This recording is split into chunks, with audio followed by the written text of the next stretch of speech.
বিসমিল্লাহির রহমানির রহিম। প্রিয় শিক্ষার্থী, সবাইকে স্বাগত। আজকে একটি প্রশ্ন নিয়ে তোমাদের সম্মুখে হাজির হয়েছি। পরিসংখ্যান, আয়তলেখ অর্থাৎ গ্রাফ পেপার সপ্তম, অষ্টম, নবম এবং দশম শ্রেণীর জন্য, বিশেষ করে আসন্ন বৃত্তি পরীক্ষার জন্য আয়তলেখ অঙ্কন সারণী অষ্টম শ্রেণী। শ্রেণী ব্যবধান 20 থেকে 29, তারপর হলো গণসংখ্যা, এই দুইটা প্রশ্নে দেওয়া থাকবে। তাহলে অবস্থান শ্রেণীর সীমাটা আমরা কীভাবে বের করব? এখানে শ্রেণীর সীমা হচ্ছে 20 থেকে 29, অর্থাৎ নিম্ন সীমা হলো 20, এবার সে হাফ কমবে, তাহলে হবে 19.5 আর এর পাশে হবে 29.5। সেম হয়ে এখানে হবে 29.5, 39.5, এখানে যা দেওয়া আছে।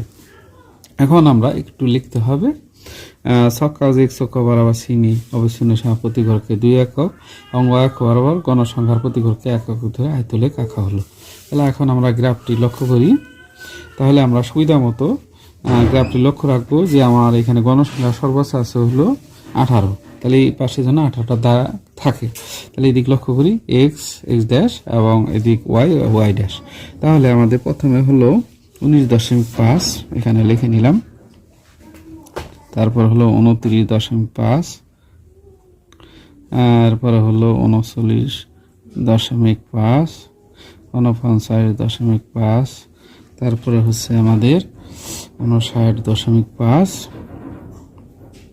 এখন প্রথমে আমরা ছেদ চিহ্ন দিয়ে নিলাম। ছেদ চিহ্ন 5 ভাঙা চিহ্ন দিতে পারি, আমি এখানে ভাঙা চিহ্ন ব্যবহার করছি।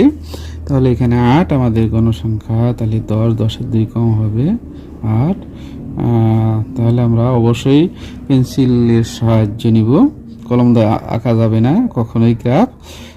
13, তাহলে এখান থেকে আরো 13, এরপরে হচ্ছে হলো 18, তাহলে 20-এর হলো 2 কম 18, এরপরে হচ্ছে হলো 4, তাহলে এখানে আমরা 4 নিই, 4 ঘর। এবার এগুলো অবশ্যই আমাদের পেন্সিলের সাহায্যে রং করতে হবে। আশা করি সকলে বুঝতে পেরেছো। এখানে লিখে দিলে ভালো হয়, শ্রেণী অবিচ্ছিন্ন সীমা আর এই পাশে হলো গণসংখ্যা। ধন্যবাদ সবাইকে।